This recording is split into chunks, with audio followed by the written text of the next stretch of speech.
Estamos estudiando una serie que tiene que ver con la salvación, ¿ya? Y estamos en los aspectos ontológicos contingentes de la salvación, ¿ya? Palabras un poco enredadas, pero ustedes ya las entienden, ¿cierto? Y las voy a repasar en términos generales. ¿Qué estamos haciendo? Estamos tratando de dividir todos los conceptos que aparecen en el Nuevo Testamento en aspectos, ¿cierto? Para ir clasificándolo. Esto es cuando usted de repente va a su casa y entra a la bodega y está todo desordenado. ¿Y qué tiene que hacer usted? Esto corresponde acá, lo voy a dejar aquí, esto acá, ¿cierto? Los abarrotes por aquí, ¿cierto? Los otros elementos, ¿cierto? Por otro lado. Entonces estamos tratando de ordenar un poco esto para que entendamos en términos generales lo que, ¿cierto?, la Biblia enseña. Ya avanzamos y de hecho estamos en los aspectos contingentes y de hecho los aspectos contingentes también están ligados con esto, con los aspectos ontológicos. A propósito, la palabra ontológico tiene que ver con lo que pasa acá adentro, no lo exterior. La transformación que Dios hace en el corazón. Ontológico tiene que ver con el ser. Dios no nos maquilla de cristiano, Él hace una operación sobrenatural. Y eso es el concepto de ontológico y aprovecho de repetirlo otra vez. Recapitulación, ¿cierto? Hay aspectos que ya hemos visto, ¿cierto? Que es la dilección, la elección y la predestinación. Dios no está jugando los dados y está nervioso. ¿Qué voy a hacer? No, Él ya tomó la determinación de salvar a un grupo de personas. ¿Y cuándo lo hizo? En la eternidad pasada. El pasaje clave es Romanos capítulo 8. ¿Se acuerdan? 29. Mire, vamos ahí. Romanos capítulo 8. Recuerden que esta serie, el enfoque que le estoy dando es de una otra manera, como históricamente lo hemos hecho también en nuestras iglesias, el enfoque es de enseñanza, el enfoque es de una clase, y ahí yo hago una mezcla especial también entre una clase y una exhortación también, ¿ya? Romanos capítulo 8 dice lo siguiente, 8 versículo 28. Y sabemos que a los que aman a Dios, todas las cosas le ayudan a bien. Esto es, a los que conforme a su propósito son llamados. Y aquí está el versículo 29, que deberíamos tenerlo en un cuadro en la casa. Porque ahí está el plan de salvación. No las metodologías que inventamos nosotros de 4 pasos, de 3 pasos. No. Aquí está la metodología de Dios. Él ya tomó determinaciones. Y dice, porque a los que antes conoció, dilección. ¿Qué era la dilección? Muy bien. La inclinación desde el corazón de Dios hacia personas que llegaron a ser objetos de su misericordia. Esa palabra, ¿cierto? Proginosco. Amar antes no es un conocimiento informativo. Dios sabía que un día, un tiempo en especial en la historia de la humanidad, iban a ser, ¿cierto?, el hermano Saúl. Dios lo sabía. De hecho, Él lo determinó.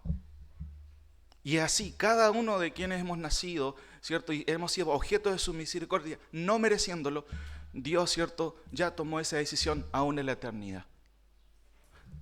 ¿Qué viene después? Obviamente que eso baja también a lo que es el aspecto más administrativo, y yo se lo explicaba en ese sentido, porque Dios elige, y eso es súper claro en el texto, porque a los que antes conoció también los predestinó. ¡Wow! Y después sigue diciendo el texto, para que fuesen hechos conforme a la imagen de su Hijo, para que Él sea el primogénito entre muchos. Y note el 30, tremendo igual. Ahí está el resumen o la cadena de oro de la que hablan los teólogos.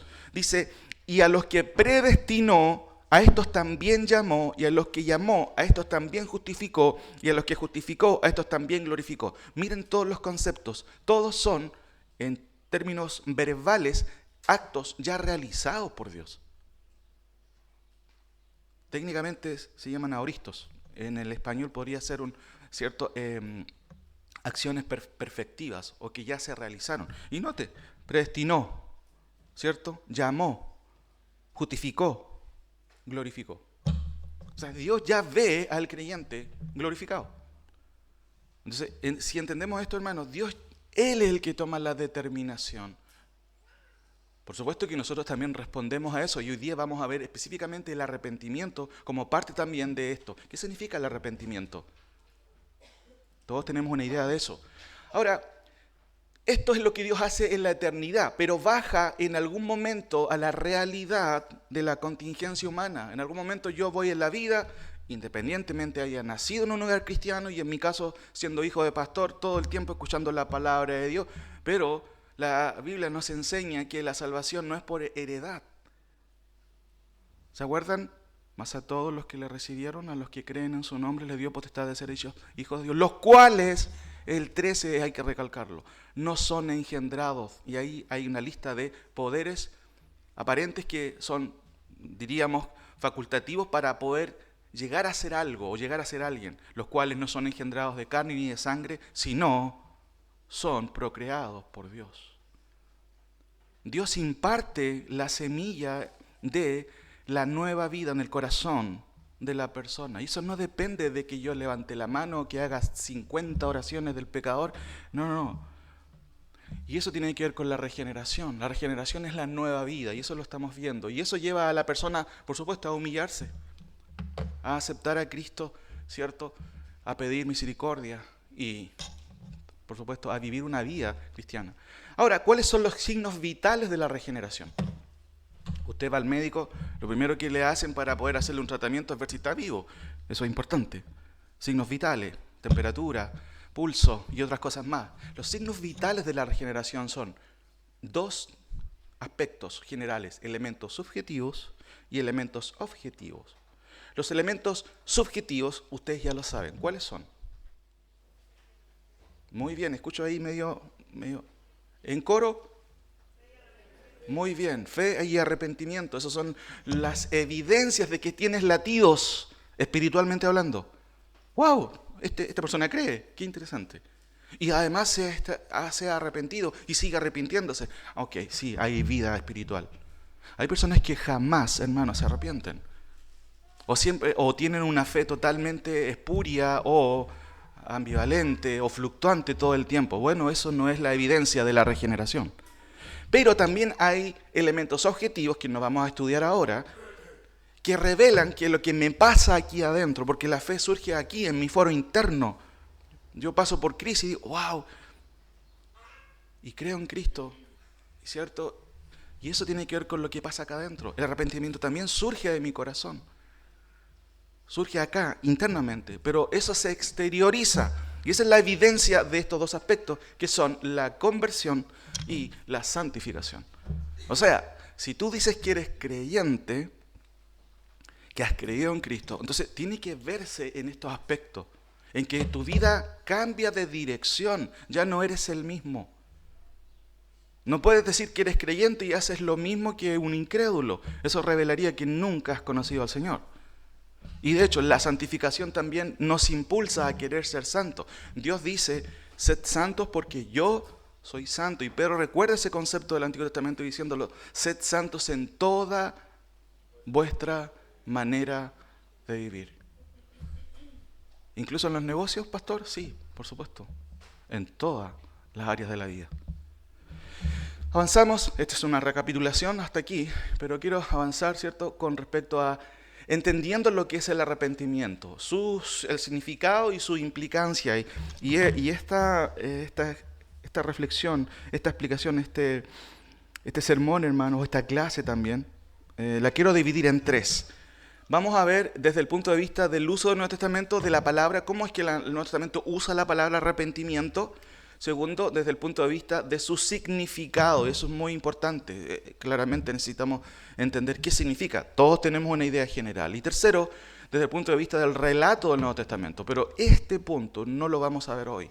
Lo vamos a ver la próxima semana. Porque se acaba la cuenta y no quiero tenerlos aquí 1 hora y media, ¿cierto? Así que, por favor, hermanos, pongan atención en estos dos aspectos y acompáñenme, por favor, algunos versículos. Mateo 3.1, por favor, abra su Biblia y usted ahí analice, revise, a ver qué está diciendo el pastor. ¿Es cierto? Veamos. Mateo capítulo 3.1, vamos a ver varios versículos, quizás no todos, pero sí los más importantes. Mateo capítulo 3, versículo 1. Dice así, en aquellos días vino Juan el Bautista predicando en el desierto de Judea y diciendo, arrepentíos porque el reino de los cielos se ha acercado.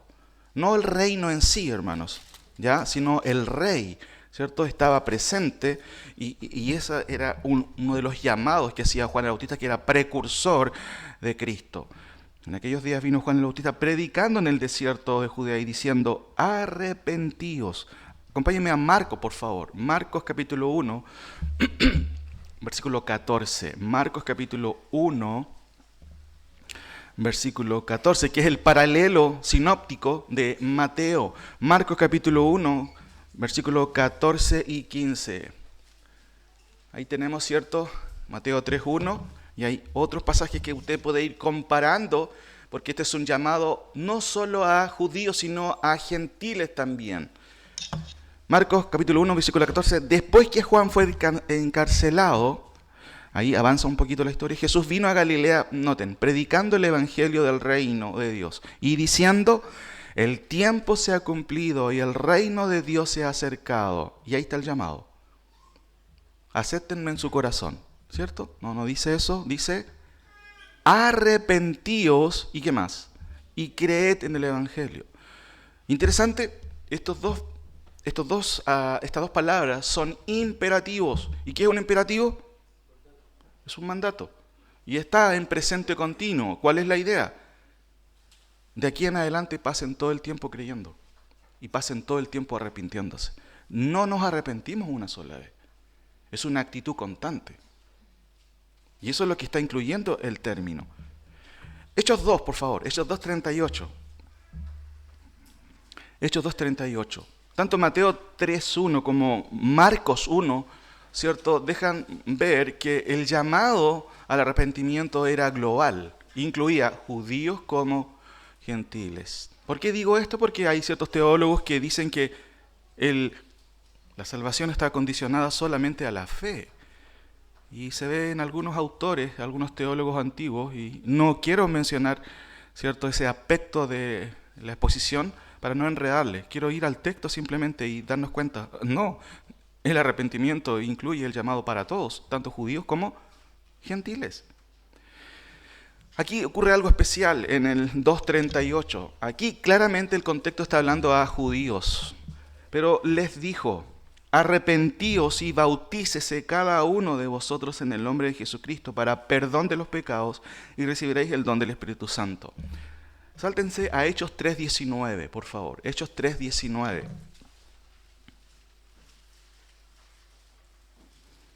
Está terminando el discurso de Pedro, ¿cierto?, que tiene en mente y sus oyentes son judíos especialmente. Así que arrepentíos y convertíos para que sean borrados vuestros pecados, para que vengan de la presencia del Señor tiempos de refrigerio, y Él envía a Jesucristo que os fue antes anunciado. Noten, hermanos, aquí en nuestra pantalla, vemos interesante esto, arrepentíos y bautícese, arrepentíos y convertíos. ¿Por qué razón el Señor une este concepto con el bautismo por un lado, siendo que el bautismo no es para salvación? ¿Y por qué llama a otras personas a la conversión? Y esto es importante aclarar. Primero, Cristo, ¿cierto?, debe ser no solamente creído, debe ser aceptado en toda su magnitud como persona. Y este texto, estos dos últimos textos, se están refiriendo a judíos incrédulos que no aceptaban ciertas características de Cristo. Y ese fue uno de los grandes problemas de los judíos. Por eso entendemos este concepto de arrepentíos y bautícese, que se puede traducir de la siguiente manera. Ustedes creen en Cristo, entonces identifíquense con el Mesías. Y ahí se producía el conflicto en muchos judíos que no creían que Cristo era el Mesías. Y una manera de demostrar este cambio de pensamiento, arrepentimiento, era identificándose en las aguas del bautismo. Y obviamente los apóstoles podían observar, podían ver objetivamente, ok, ya, él cree. ¿Por qué? Porque se está identificando públicamente con el Mesías. Por eso este texto hay que entenderlo bajo su contexto, ¿cierto? No decimos a la gente cuando evangelizamos en el verano, y recordamos, ¿cierto?, que tenemos que siempre estar haciendo eso, arrepiéntase, bautícese. Claro que tiene que en algún momento de la persona que cree identificarse en el bautismo, porque eso es lo que significa el bautismo, identificación con Cristo. Y en el caso, ¿cierto?, de los judíos, en este contexto, Pedro está diciéndole, hermanos, varones, israelitas, oíd esto, varón, Cristo, varón aprobado por Dios, ¿cierto? Y Sigue la argumentación ahí en el contexto de Hechos. ¿Por qué hace eso? Porque ellos habían rechazado al Mesías. ¿Se acuerda que lo que Juan dice en su escrito ahí en capítulo 1, ¿cierto? Que lo suyo vino, ¿cierto?, a su creación, y los suyos no le recibieron. Entonces era necesario los apóstoles, ¿cierto?, punzar el corazón de ellos, decirle, no, ¿cierto?, sean rebeldes, crean en el Mesías. Y por eso una de las maneras en que eso se hace era esto, identificándose con Él. Entonces, una buena pregunta para ti esta mañana, ¿tú crees en Cristo? Si crees en Cristo, es obvio, entonces estás bautizado. Porque todo el que cree en el Señor Jesucristo se va a identificar con Cristo. Ahora, ¿qué pasa aquí en Hechos 3, 19 y 20? Así que, ya está concluyendo el sermón, ¿cierto?, que está pensado en ellos, arrepentidos y convertidos para que sean borrados vuestros pecados, para que vengan de la presencia del Señor tiempos de refrigerio y Él envía a Jesucristo, que os fue antes enviado. Lo mismo. ¿Por qué pide que se conviertan? Habitualmente no pedimos a la gente, conviértete, porque ese es un acto y una consecuencia de la verdadera fe o del arrepentimiento que viene de Dios. O de la regeneración también, en otras palabras. ¿Por qué está añadiendo el concepto de conversión?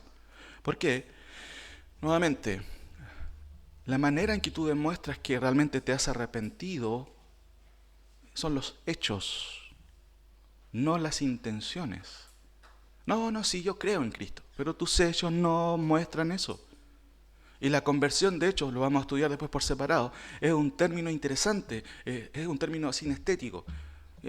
En su raíz describe acción, movimiento. Noten que en 1 Tesalonicenses, acompáñenme ahí, solamente como un dato para no dejar eso, ¿cierto?, sin un sustento. 1 Tesalonicenses menciona esta palabra.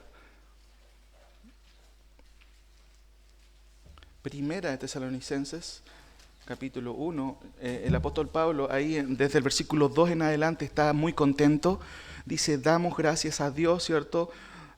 Siempre gracias a Dios por todos vosotros, haciendo memoria de vosotros en vuestras oraciones, acordándonos sin cesar delante de Dios y del Padre nuestro, de la obra de vuestra fe, del trabajo de vuestro amor y de vuestra constancia y la esperanza de nuestro Señor Jesucristo. Alabanzas, Él está contento. Y de hecho, la iglesia de Tesalónica era un ejemplo de iglesia, muy diferente a la iglesia de Corintio.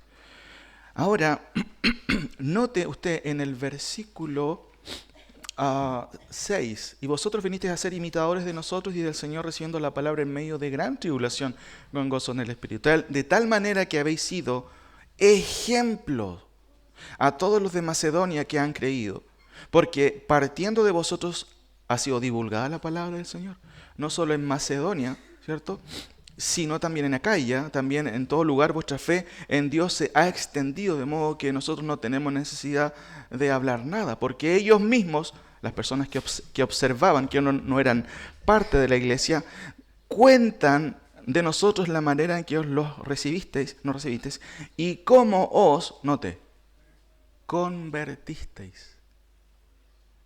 O sea, la gente que no era creyente se da cuenta, no, wow, ellos eran paganos antes y tuvieron un cambio radical.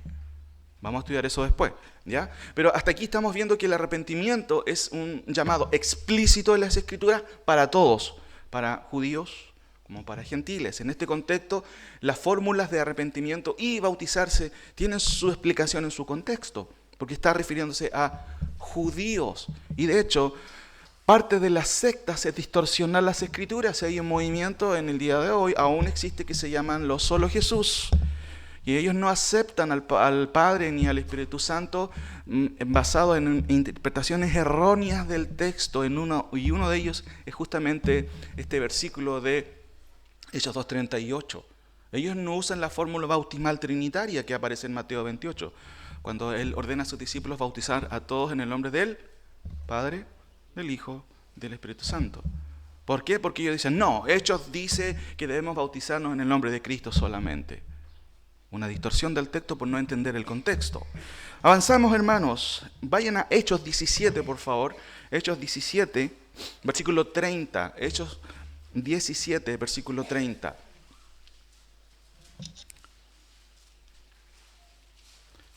Hechos 17, versículo 30 en adelante. Lo tengo aquí para quien quiera leerlo con letra grande, pero es bueno que usted lo revise en su Biblia, que raye su Biblia, ¿cierto?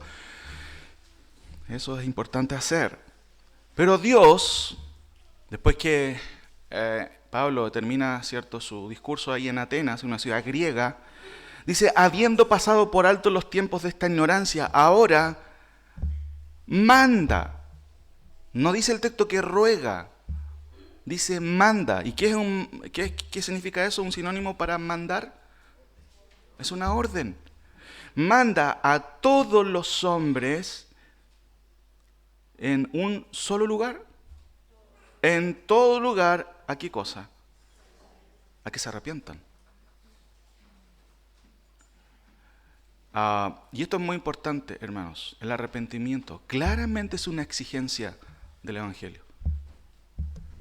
Hay teologías, ¿cierto?, que están en boga cada cierto tiempo, que niegan algunas realidades, ¿cierto? Y especialmente hay una teología que no quería mencionar, pero tiene que ver con la gracia libre o free grace, movimientos que surgen para negar de repente que no, Dios no exige el arrepentimiento. Bueno, ¿y qué hacemos con versículos como este? ¿No es claro el texto, hermano? Voy a leerlo de nuevo, por si alguno no está entendiéndolo. Pero Dios, habiendo pasado por alto los tiempos de esta ignorancia, Pablo en Atenas está hablando a todos, no solamente, Él no está encerrado en un cuarto o en un templo evangélico. Él está hablando a gente incrédula y gente crédula también. Y dice, pero Dios, habiendo pasado por alto los tiempos de esta ignorancia, ahora manda a todos los hombres en todo lugar a que se arrepientan. Por cuanto, y ahí está la razón, ha establecido un día en el cual va a juzgar al mundo y lo va a hacer de manera justa por aquel varón a quien designó, dando fe a todos con haberle levantado de los muertos. Ese es Cristo. Pero cuando oyeron lo de la resurrección de los muertos, unos se burlaban y otros decían, ya te oiremos otra vez acerca de esto. Esto revela, hermano, la condición inerte del hombre. El hombre está muerto. La reacción natural es decir, ya, sale para allá. ¿Cómo los hombres van a resucitar? Y eso es lo que sucedió. Sin embargo, qué interesante, noten el 33. Y así Pablo salió de en medio de ellos. Más algunos, ¿qué dice el texto? Creyeron juntándose con él. La reacción natural fue ya este otro palabrero más. Aún así, Dios obró dentro de este grupo. El texto no lo dice explícitamente, pero lo entendemos por la doctrina. Romanos capítulo 2. Vamos a Romanos capítulo 2, por favor. Romanos capítulo 2.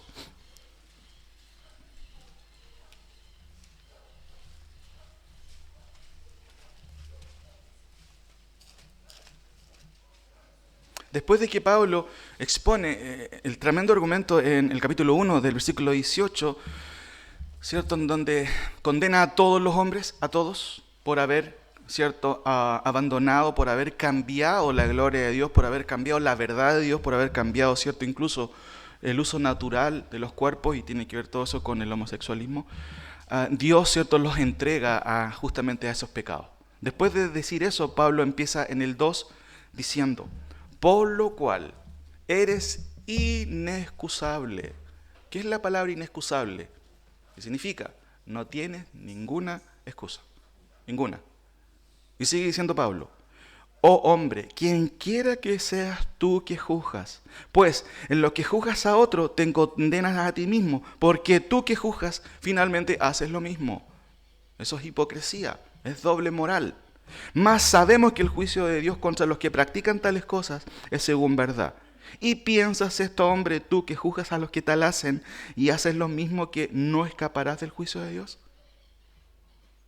Esto es muy interesante y puede ser un buen tópico para conversar con cualquier persona. ¿Cómo estás? ¿Crees que vas a escapar del juicio de Dios?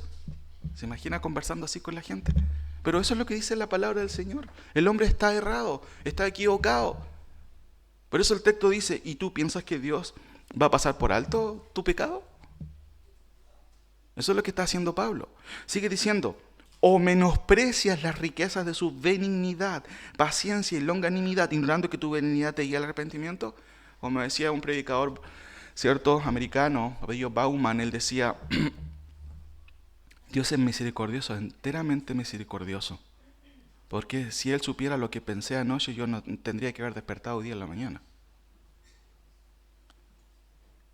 ¿Cuántas cosas pensamos que son, hermanos, un aborrecimiento a lo que es la voluntad de Dios, lo que es la santidad de Dios?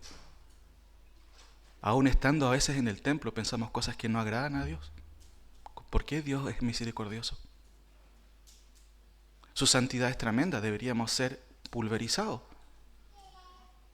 Y no lo pensamos así porque tenemos un Dios a nuestra imagen y semejanza, no de acuerdo a lo que dice la Escritura. O menosprecias la riqueza de su benignidad, paciencia y longanimidad. ¿Cuál es la idea aquí? Pablo está diciendo, en otras palabras, no juegues con la misericordia de Dios. No pienses que vas a salir libre si ignoras la palabra del Señor. Dios es amor, pero también, ¿se acuerda? Es fuego consumidor. Horrenda cosa es caer en manos de un Dios airado, el autor de Hebreos. Por eso es que Pablo dice, ¿o menosprecias las riquezas de Dios? No, si yo no tengo tiempo para el Señor, no tengo tiempo para escuchar la palabra, eso es de los fanáticos, que tengo otras cosas más importantes que hacer. Noten el 5, pero por tu dureza y por tu corazón no arrepentido atesoras para ti mismo ira para el día de la ira y de la revelación del justo juicio de Dios, el cual pagará a cada uno conforme a sus obras. Las personas no van a ser condenadas por su falta de comprensión sobre el Evangelio. No, la gente lo puede entender porque el Evangelio, hermano, es entendible, sino por la dureza de su corazón. Y eso es lo que dice el texto. 2 Corintios 12, por favor. 2 Corintios 12. Vamos entendiendo que el arrepentimiento es un concepto, es un imperativo de parte de Dios, es un llamado urgente para todos, tanto judíos como gentiles.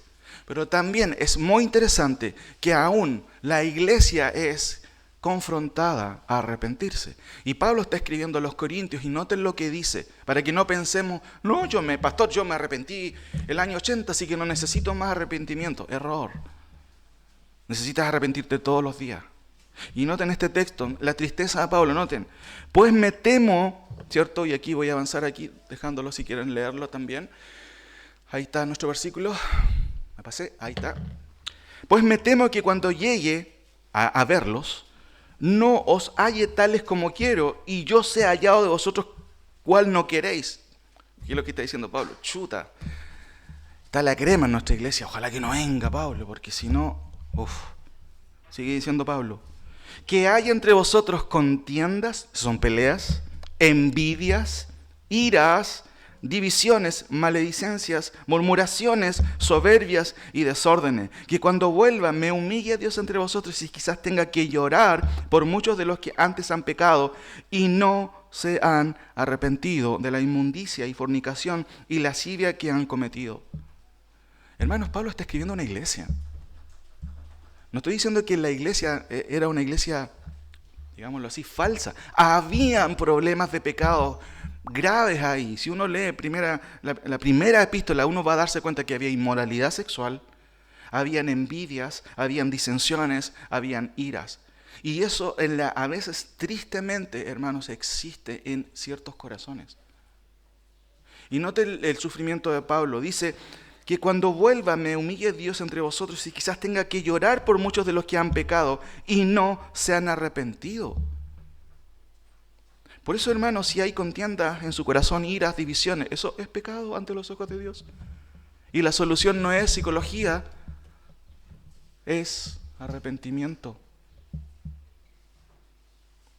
Avancemos un poquito más. Apocalipsis 2, 20, por favor. Apocalipsis 2, versículos 20 al 23.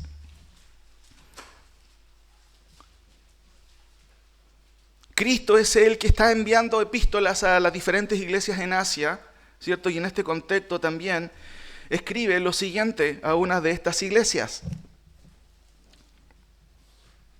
Apocalipsis capítulo 2, ¿cierto? Versículo 20 al 23. Versículo 18 dice, escribe al ángel de la iglesia en Tiatira. El Hijo de Dios, el que tiene ojos como llamas de fuego y pies semejante al bronce bruñido, dice esto. Interesante, cada introducción a las cartas de las iglesias destaca una particularidad de Cristo. Interesante, aquí se destacan sus ojos. ¿Qué está diciendo con eso? Que nada puede esconder, Dios lo ve todo. Y noten, pero tengo unas pocas cosas contra ti. ¿Qué estaba haciendo esta iglesia? ¡Wow! Que toleras la tolerancia. ¿Qué estaba haciendo? Que toleras que esa mujer, Jezabel, que se dice profetiza, enseñe, ese era un problema ya, y más encima que seduzca a mis siervos a fornicar y a comer cosas sacrificadas a los ídolos. Y le he dado tiempo, misericordia de parte de Dios, para que se arrepienta, pero no quiere arrepentirse de su fornicación. Juicio, he aquí, yo la arrojo en cama, enferma, y en gran tribulación a los que con ella adulteran, si no se arrepienten de las obras de ella. Y a sus hijos heriré de muerte, y todas las iglesias sabrán que yo soy el que escudriña la mente y el corazón, y os daré a cada uno según vuestras obras. Dios escribiendo a iglesias, ¿cierto? Iglesias en donde había un desorden total, y Dios exige arrepentimiento. ¿Qué estaba pasando aquí? Ya entendemos, había una tolerancia, lo más probable que pueda entenderse en el sentido espiritual. A veces los nombres femeninos se usan para describir iglesias, ¿cierto? Pero también a lo mejor esto sí era algo literal. Había una mujer ahí que se llamaba Jezabel, que en cierto sentido es un prototipo de la Jezabel del Antiguo Testamento, que era muy buena, ¿cierto?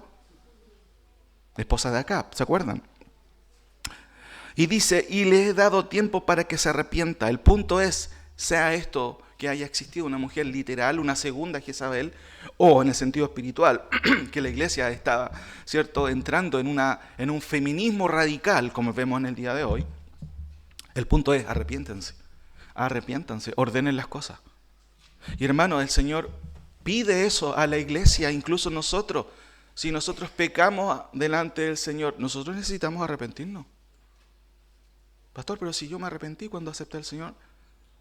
No, el arrepentimiento es todos los días. Es una constante. Apocalipsis 16, por favor. Y esto es muy interesante, hermano Saúl nos está explicando el libro de Apocalipsis, los juicios, ¿cierto? Y en la sección última de los juicios de parte de Dios, que son las copas de ira, hermanos, es increíble lo que el texto revela en este contexto. Apocalipsis 16, 9, 11. Recuerden que Apocalipsis es una profecía. No es algo preterista como piensan algunos teólogos. No. Es profecía. Esto va a ocurrir en un futuro. Y Juan lo que está haciendo es describir estos acontecimientos, estos juicios de parte de Dios. Noten. Y los hombres, ¿cierto?, se quemaron con el gran calor y blasfemaron el nombre de Dios. ¿Producto de qué? Producto de una de las copas de ira, que tiene poder sobre estas plagas, y no se arrepintieron para darle gloria a Cristo. El quinto ángel derramó su copa sobre el trono de la bestia, y su reino se cubrió de tinieblas, y mordían de dolor sus lenguas, y blasfemaron contra el Dios del cielo por sus dolores y por sus úlceras, y noten la dureza del corazón, y no se arrepintieron de sus obras. ¿El hombre es bueno, hermano? Pablo lo explica en doctrina, en Romanos capítulo 3, en Salmo también. De hecho, Pablo cita el Salmo 14. Miren, acompáñenme a Salmo 14, para que se vaya alentado usted pensando en lo bueno que somos. Miren, Salmo 14, sí.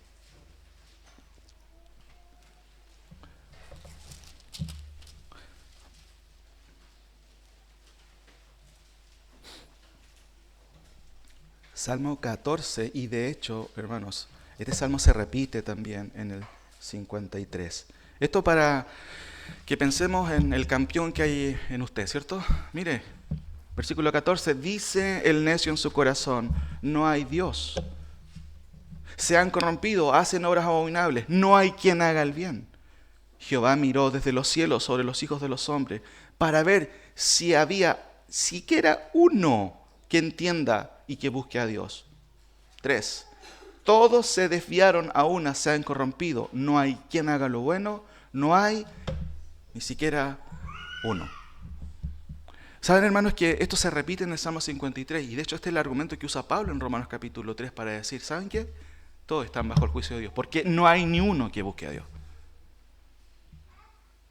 Si es por conveniencia, claro, pueden buscarlo, y eso es lo que sucedió en la historia. De hecho, cuando Constantino en el siglo III, ¿cierto?, hace de la religión cristiana la fe oficial, todos querían estar en el cristianismo. Pero no porque querían arrepentirse, muchos de ellos por conveniencia política. Y mucha gente en el día de hoy lo hace por conveniencia, no porque realmente esté, hermanos, arrepentido. Este texto nos revela, en el caso, ¿cierto?, de Apocalipsis 16, el problema del hombre. Hermanos, es terrible el hombre. Es terrible su pecado y su porfía. Es terrible su corazón. Miren, aún en esta instancia, blasfeman contra Cristo. Blasfeman contra el Señor. Ahora, el Nuevo Testamento, aparte de enseñarnos que el arrepentimiento es algo que Dios exige a todos, que es un mandato y es un imperativo, aparte que enseña que aún la iglesia constantemente debe estar arrepintiéndose, enseña lo siguiente también. Hechos 11, por favor. Hechos 11, 17. Hechos 11, 17.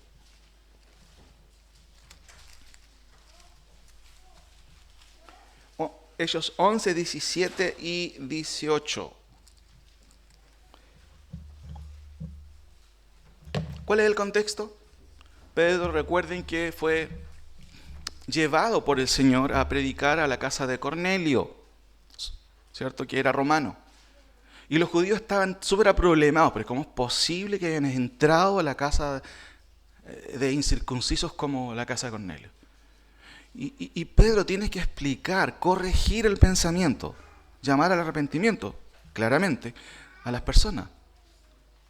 Después de que él explica cómo Dios, ¿cierto?, no hace acepción de personas, él va a decir lo siguiente. Si Dios, pues, y de hecho esto dicen los propios gentiles que llegan a conocer al Señor. Lo tengo aquí, si quieren leerlo, o seguir la lectura aquí. Si Dios, pues, les concedió también el mismo don que a nosotros que hemos creído en el Señor Jesucristo, ¿quién era yo que pudiese estorbar a Dios? Pedro.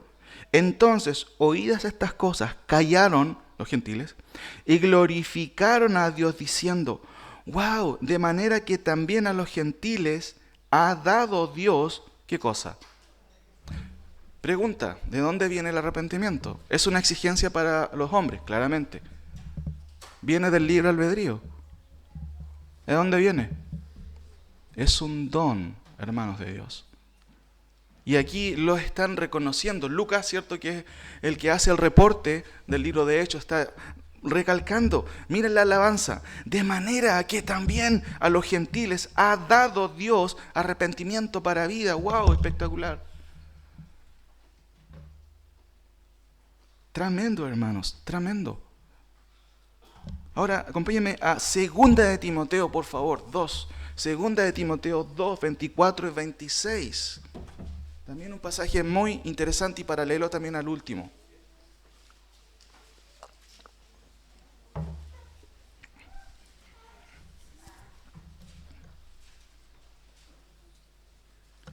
Porque el siervo del Señor, 2 Timoteo 2, 24,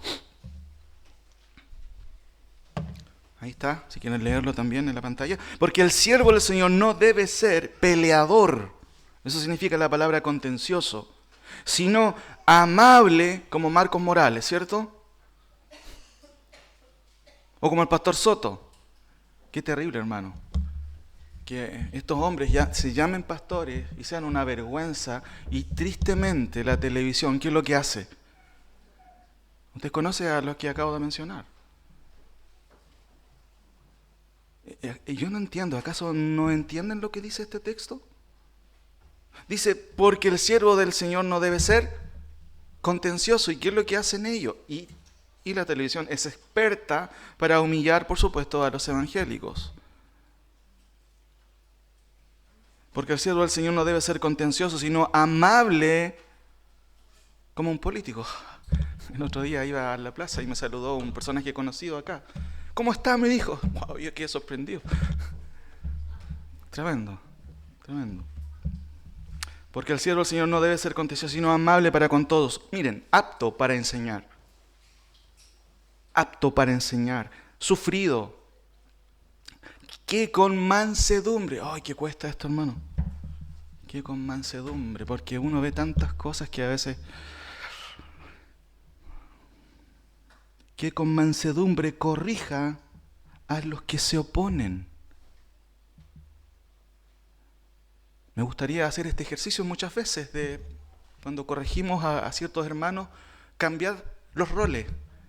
Yo ser la persona que se opone y usted el que corrija, para que note que es precioso, es lindo. Es una tarea difícil, hermano.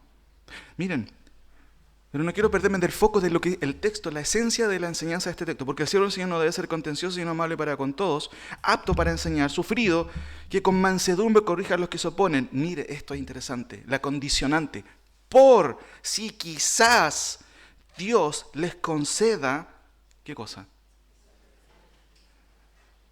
Cuando tú piensas, no, es que yo no acepto eso, tú piensas, no, yo gané la discusión. ¿Qué más ridículo puede ser eso? Cuando alguien no se arrepiente, no gana una discusión, hermano. Está en la perdición. No, yo mantengo mi posición. Ah, tú mantienes tu posición. Noten, nuevamente se recalca de dónde viene el arrepentimiento. Si bien es un mandato claro del Señor, también ¿qué cosa es? Es una concesión de parte de Dios. El hecho de que usted esté aquí sentado no es porque usted tenía libre albedrío. Es porque Dios en su misericordia, un día, hermanos, lo llamó, puso la semilla del Evangelio en su corazón y Dios lo hizo fructificar.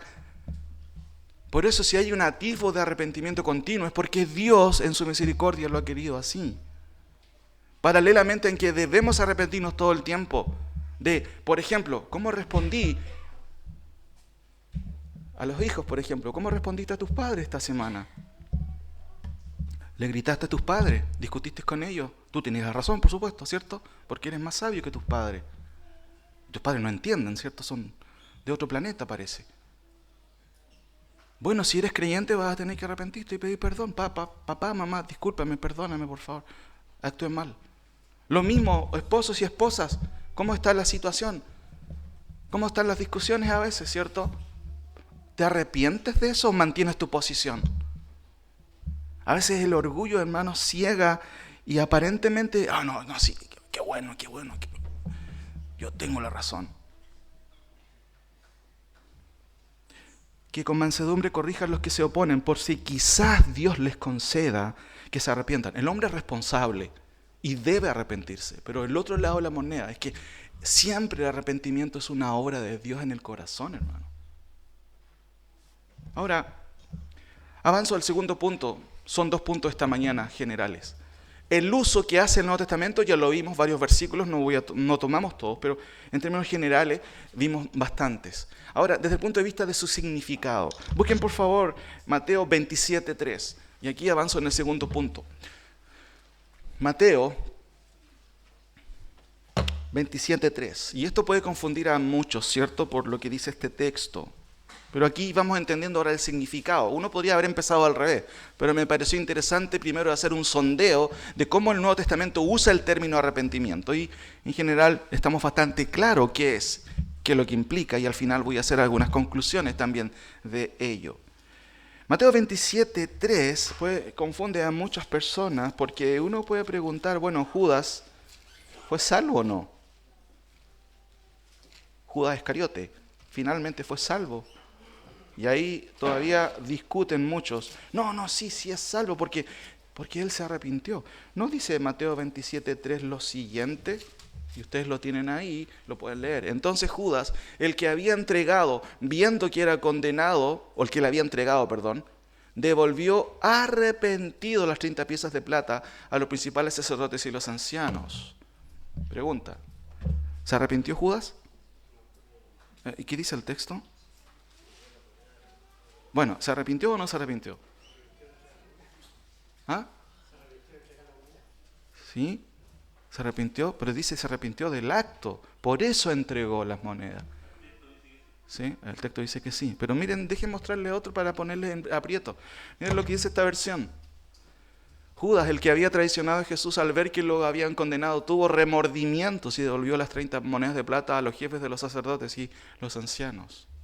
¡Wow! ¿Se arrepintió Judas o no? Déjenme explicarle esto en un avance un poquito más profundo del texto. Hay dos palabras en el texto griego y tenemos que diferenciarlas. Siempre el arrepentimiento es el término metanoeo, pero metamelomai es otra cosa. Y lo que hizo Judas fue esto, metamelomai. El arrepentimiento es un cambio radical de opinión, pero metamelomai es un lamento radical, es simplemente llorar. ¡Oh, viste, el hermano está llorando, se arrepintió! No sabemos si es arrepentimiento. ¿No conoces las lágrimas de cocodrilo? Eso es lo que pasó con Judas. El texto griego me ayuda a ver, me da luz en eso, porque me dice que él tuvo una tristeza radical, pero no lo llevó a Cristo esa tristeza. Porque él, conociendo a Cristo, habiendo estado 3 años, y a veces uno dice 3 años, y a veces, hermano, ¿usted cuánto tiempo ha estado aquí? Y no se vuelca a Cristo en arrepentimiento, Señor, perdóname por mi duro corazón. Nos sorprendemos de Judas. No, si Judas es terrible. Pero nosotros mismos, ¿cuánto nos cuesta doblegar nuestro corazón ante el Señor? En el caso de Judas, y por eso entendemos, lo que sintió es remordimiento, no arrepentimiento. Y mucha gente a veces siente eso. ¿Y saben qué? Me acuerdo ahora, una de las cosas que uno puede cerciorarse de esto es cuando nuestros hijos lloran. Muchos de nuestros hijos deberían ser actores, hermanos. Usted ya sabe, los que son padres. Ahora, avanzo un poquito. Arrepentimiento. Metanoeo.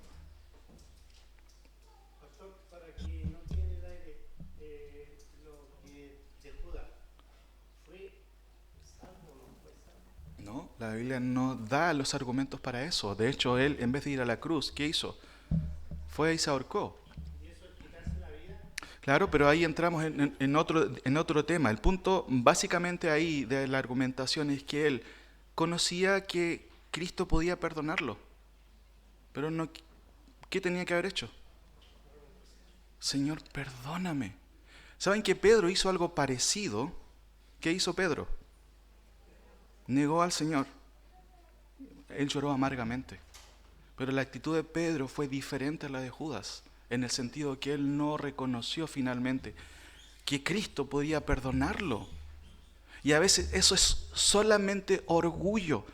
Judas perfectamente conocía quién era Cristo, podía haber vuelto y dicho, Señor, perdóname, metí la pata de manera radical, perdóname. ¿Ustedes creen que Cristo no lo hubiera perdonado? Obviamente que detrás de eso hay algo más profundo, que tiene que ver con que él estaba preparado para negar al Señor. Y ese ya es un tema que nos estaría aquí como 5 horas. Así que, pero el punto es que evidentemente él nunca fue salvo. El término en el texto nos enseña que él sintió remordimiento, hermano. ¿Usted ha sentido remordimiento? Yo me recuerdo en mi adolescencia cuando una vez me castigaron, porque fueron pocas veces las que me castigaron. Yo a veces estaba ahí, con los dientes así, estaba pero arrepentidísimo, hermano. No, yo mismo he experimentado qué es lo que significa un remordimiento, hermano. Y usted también. Avanzo. Metanoeo es el término, no metamelomai. Ese término significa simplemente experimentar tristeza profunda, pero nunca eso tiene que ver con arrepentimiento genuino. El ejemplo gráfico es Judas. Metanoeo, noeo tiene que ver con la mente. Es una crisis de la mente, es un aspecto racional que funciona. Es una crisis, no del corazón, es una crisis de aquí. Y yo lo voy a explicar el próximo domingo con un relato interesantísimo del Nuevo Testamento, pero ahora estamos introduciéndonos primero en el uso que hace el Nuevo Testamento del término arrepentimiento y en su significado. Ahora, aquí vemos un triángulo y seguramente usted ha escuchado la palabra semántica, ¿cierto? La palabra semántico-semántica. A veces dicen, no, pero eso es semántica nomás. Bueno, eso tiene que ver con la rama de la gramática y está relacionado también con lo que son los sinónimos también. Por ejemplo, ¿cuál es el significado concreto y literal de arrepentimiento? Y aquí, ¿cierto? Aprendí de muy buenos teólogos, pero no estoy de acuerdo con algunos de ellos, y de hecho, porque la palabra del Señor así lo enseña, ¿cierto? El arrepentimiento no es un cambio de mentalidad, como decía Larry Spurgeon. Acabo de mencionar ese nombre. No es un cambio de mentalidad. Ni como decía Charles Riley también, excelentes teólogos, claramente, en otras áreas, pero en esas áreas no. De hecho, ellos divorcian un poquito este tema de la fe y el arrepentimiento. Ellos dicen que no, el Evangelio solamente pide fe, solamente fe. No, arrepentimiento se observa en todo el Nuevo Testamento como parte del requerimiento de Dios. Un texto, Hechos capítulo 30, versículo 17. ¿Se acuerdan? Dios, habiendo pasado el tiempo de esta ignorancia, ahora sugiere, manda, ¿a quién? A todos los hombres a que se arrepientan. Ahora, el campo semántico tiene que ver con qué término se acerca más a una palabra. Por ejemplo, si yo les digo, ¿me pueden dar un sinónimo de la palabra hermosa? ¿No está mi hija ahora? ¿Sí está mi hija por atrás? ¿Sí? ¿Abigail puede ser? Bella, muy bien. Si yo les digo simpática, eso se aleja del campo semántico, porque simpática ya correspondería a otra raíz, no es algo tan sinónimo. Bella, hermosa, ¿qué más? Linda, preciosa, sí, esos están muy conectados. Pero en la medida que vamos alejándonos del término, el campo semántico se va ampliando, ¿cierto? Y en realidad ya no llegan a ser sinónimos. Entonces, déjenme mencionarles lo que no es arrepentimiento, remordimiento. Está muy alejado del concepto de metanoía. Otra cosa, penitencia. Esto es típico de la teología católica romana. No, eso no tiene nada que ver con el concepto bíblico de metanoeo. Otra palabra más, conversión. ¿Se dan cuenta que está alejado del campo que me va acercando al significado correcto? No, la conversión claramente es parte de la salvación, pero es otra cosa, es otro término, pertenece a otra familia. Cambio de mentalidad. Algunos teólogos antiguos creen eso. No, mentalidad es la actitud ya mentada, definida de alguien. Eso corresponde a un creyente genuino o a un inconverso que tiene una mentalidad, valga la redundancia, secular. ¿Qué más? Cambio de vida. No tiene nada que ver eso, aunque implica. Sí, el significado es cambio de opinión o de opiniones, cambio de idea o de ideas y cambio de percepción o de percepciones. Eso sí. Eso es el significado concreto del término. ¿Y saben qué? Déjenme citar a un autor que en mis estudios no he encontrado una cita o una explicación tan rica en significado y que engloba todo el concepto de arrepentimiento. El hermano Watcher escribe en uno de sus libros muy buenos la siguiente explicación, y me parece pero genial, porque engloba todos los conceptos. El Nuevo Testamento, la palabra arrepentirse se traduce con mayor frecuencia de un verbo griego que se construye de otro verbo que significa percibir o entender, noeo, más una preposición que denota cambio, metanoeo. ¿Has escuchado la palabra metamorfosis? Los niños la aprenden cuando chicos, ¿cierto? Metamorfosis, ¿cierto? Es un cambio más allá del no natural. Y metanoeo tiene que ver con eso. Sigue diciendo, por tanto, el arrepentimiento implica un cambio radical en la percepción de las cosas. En la Escritura, este cambio de mente nunca se limita al intelecto, sino que tiene un efecto asimismo radical sobre las emociones y la voluntad. En síntesis, el arrepentimiento genuino inicia, noten, con la obra del Espíritu Santo. ¿Por qué? Porque el arrepentimiento es un don de parte de Dios. Sigue diciendo este autor, inicia con la obra del Espíritu Santo en la vida del pecador, por la cual Él regenera el corazón, ilumina la mente y expone el error mediante una revelación de la verdad divina. Debido a esta obra divina, la mente del pecador cambia y su visión de la realidad se altera de manera drástica. Ante todo, respecto a quién es Dios, respecto a Él mismo. Chuta, soy un pecador, merezco el infierno. Dios es santo con respecto al pecado y el camino de la salvación. Hermano, esta es una tremenda explicación porque engloba el arrepentimiento. Sin duda es una palabra metanoeo que tiene que ver con la parte racional, la mente, pero involucra todo, hermanos.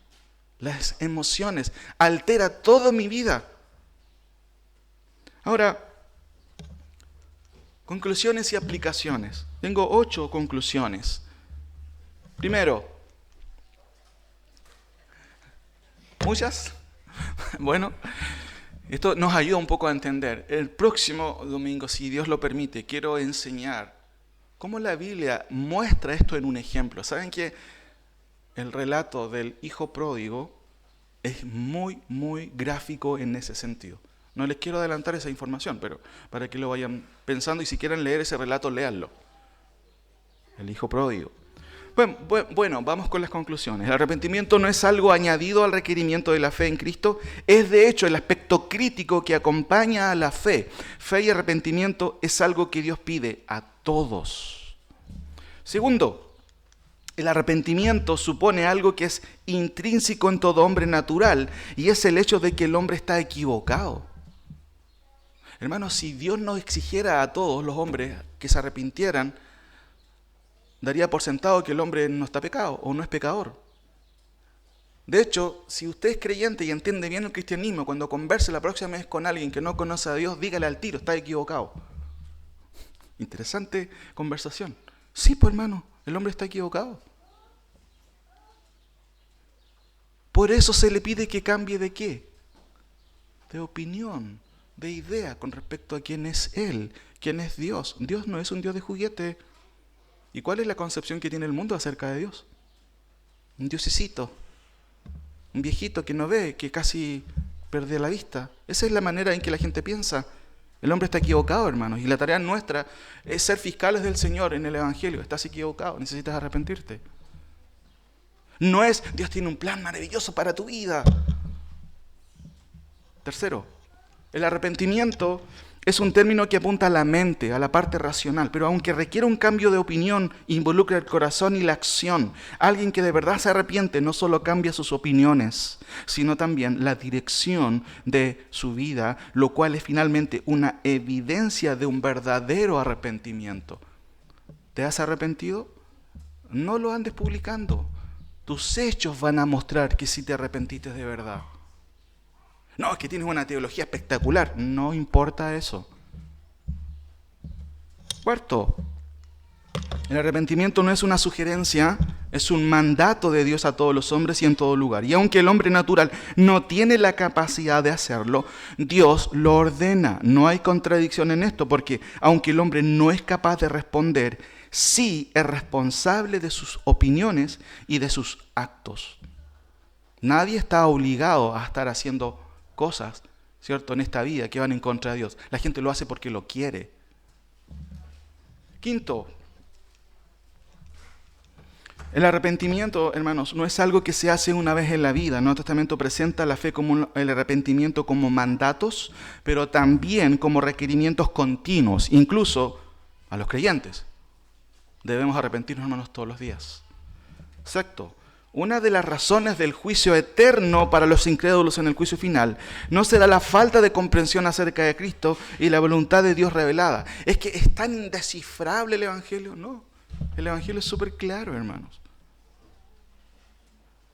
Sin embargo, la gente no lo quiere aceptar, entre comillas, ¿cierto? No porque sea incomprensible, sino por la dureza del corazón.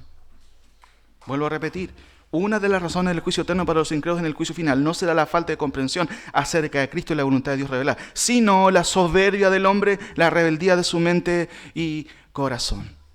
Eso es lo que pasa. Y hermanos, tenemos que luchar con eso y enseñar a nuestros hijos desde pequeños, porque nadie les enseña a nuestros hijos a ser soberbios. Vienen así, de manera natural. Tristemente, a veces nosotros reaccionamos de esa manera. El Señor nos ayuda, hermanos, a darnos cuenta y a reaccionar. Séptimo, aunque Dios ordena a todos los hombres proceder al arrepentimiento debido a la responsabilidad que recae sobre todos los hombres. Como tal, el arrepentimiento genuino es siempre un don de Dios, una concesión de parte de Él. El hombre no es capaz de hacerlo, aunque es responsable, por supuesto. Y finalmente, hermanos, el arrepentimiento no es llorar. Oh, el hermano está llorando, bacán. No estoy diciendo que no sea muchas veces una buena evidencia. Sí, es bueno que sientas el pecado y que sepamos que tienes corazón, ¿cierto? Porque uno se pregunta, ¿esta persona tiene corazón o no? ¿O es un robot? No tiene sentimiento. Hermano, es bueno a veces sentir la tristeza en el corazón. Y de hecho Pablo lo explica en 2 de Corintios, cuando él dice, en realidad ahora sí me alegra, porque fueron entristecidos según Dios. Vuelvo a decir, el arrepentimiento no es llorar ni tampoco solo teorizar la verdad. No, si yo la entiendo. Tomé 5 años de teología. No, tampoco significa que conozcas mucha teología. No es equivalente, hermanos, a que vas a arrepentirte. Por eso el arrepentimiento no es el llorar, ni tampoco solo teorizar la verdad. El arrepentimiento bíblico es salvífico. Impulsa al pecador a cambiar con una actitud de dependencia total a Dios. Lo demás, ¿qué sería? Remordimiento. Y termino con lo siguiente. Acompáñenme a Lucas, por favor. Lucas 18, hermanos.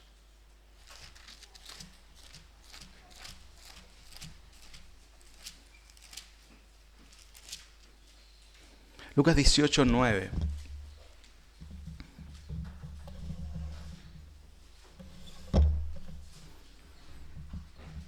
De 9 en adelante. A unos que confiaban en sí mismos como justos y menospreciaban a los otros, les dijo esta parábola. Recuerden, hay mucha gente que piensa que no ha quebrado ni un huevo. ¿Y qué dice el dicho? Hay gente que se cree justa, tristemente. 2 hombres subieron al templo a orar. Uno era fariseo y el otro publicano. El fariseo, puesto en pie, oraba consigo mismo de esta manera: Dios, te doy gracias porque no soy como los otros hombres, ladrones, injustos, adúlteros, ni aún soy como este publicano. ¡Qué humildad tremenda, hermanos! Ayuno 2 veces a la semana, doy diezmos de todo lo que gano.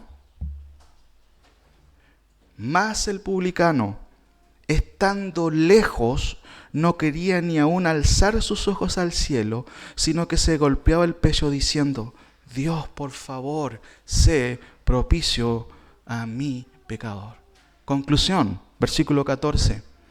Os digo que este publicano, el que nada daba un peso por él, el que estaba lejos totalmente de la fe, lejos de la cultura evangélica, entre comillas, os digo que éste descendió a su casa justificado antes que el otro, porque cualquiera que se enaltece, ¿qué va a pasar con él? Le va a ir mal. Cualquiera que se enaltece será humillado. Y el que se humilla, ¿qué va a hacer Dios con él? Dios lo va a enaltecer. ¿Quieres saber cómo arrepentirse? Humíllese ante el Señor. Humíllese ante el Señor. Dígale: Señor, sé propicio, por favor, a mi pecador. Me doy cuenta que necesito de tu misericordia. Señor, ayúdame. Oremos. Señor, te doy gracias por tu palabra. Te doy gracias porque ella es muy clara en explicarnos que tú no estás jugando con nosotros. Tú exiges a los hombres que cambian su manera de pensar, sus opiniones, porque están equivocados. Señor, nosotros estábamos equivocados y a veces nos equivocamos y necesitamos arrepentirnos con nuestras actitudes. A veces la falta de perdón solo se debe a un corazón orgulloso no arrepentido. A veces las griterías en el hogar se deben a un corazón no arrepentido. A veces el justificarme o el ponerme en la posición, Señor, de victimización solamente es otra cara para lo que es el orgullo y el no arrepentimiento. Por favor, Señor, ten misericordia de nosotros y ayúdanos a responder a ti como se merece Ayúdanos a responder a ti como quien tú eres. Eres Señor. Eres soberano, Padre, pero también eres lleno de misericordia. Padre, ayúdanos a no endurecer nuestros corazones, como decía el autor de Hebreos, sino ayúdanos a arrepentirnos.